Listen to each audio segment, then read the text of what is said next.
Bienvenue à Sciences Po pour une visite guidée du Sciences Po Insolite. Tout le monde connaît la péniche, au fond de laquelle nous accédons à l'amphithéâtre Émile Boutenou.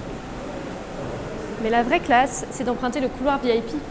Le couloir qui vous transforme en VIP.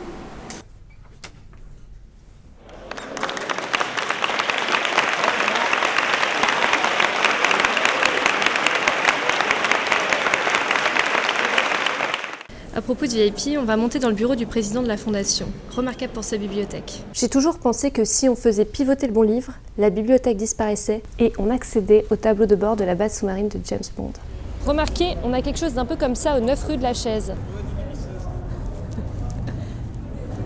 On appelle ça le sous-marin. C'est un lieu blindé dans les sous-sols construit pendant la Deuxième Guerre mondiale. C'est un peu martial quand on sait que le 9 rue de la Chaise s'appelle en fait l'hôtel Récamier, du nom de Juliette Récamier, le grand amant de Chateaubriand qui tenait salon tout près d'ici. 98 rue de l'Université, là c'est très différent. Ce qui sert de salle de conférence au laboratoire de recherche est en fait un ancien lieu de culte, voûte et bénitier inclus.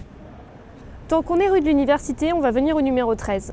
Le site a été celui de l'ambassade de Venise, de la marine et l'ENA s'est installée en 78.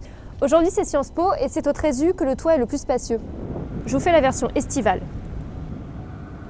À une époque, il y a même eu des ruches. Juste à côté, c'est le 56 rue Jacob. On y trouve le CERI et le centre d'histoire de Sciences Po.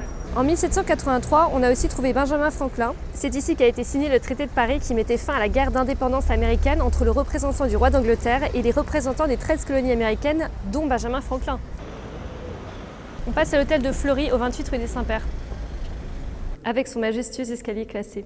Dans les sous-sols, on trouve un four à pain et une cuisine de château fort. C'est la version spéléo du 28 rue des Saints-Pères. Limite la version catacombe. N'empêche qu'à propos de catacombes, il y avait un cimetière juste à côté au-dessus du boulevard Saint-Germain au XVIe siècle. On remonte en surface ? À Odéon, l'école de journalisme occupe un bâtiment construit en 1879 par l'architecte de l'Opéra de Paris, Charles Garnier.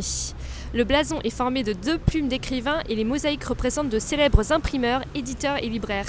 Gutenberg, Montgolfier, Firmin Didot, Estienne. Ça date de l'époque où le bâtiment abritait le cercle de la librairie destiné aux professions du livre. Ce bâtiment était prédestiné à de l'information.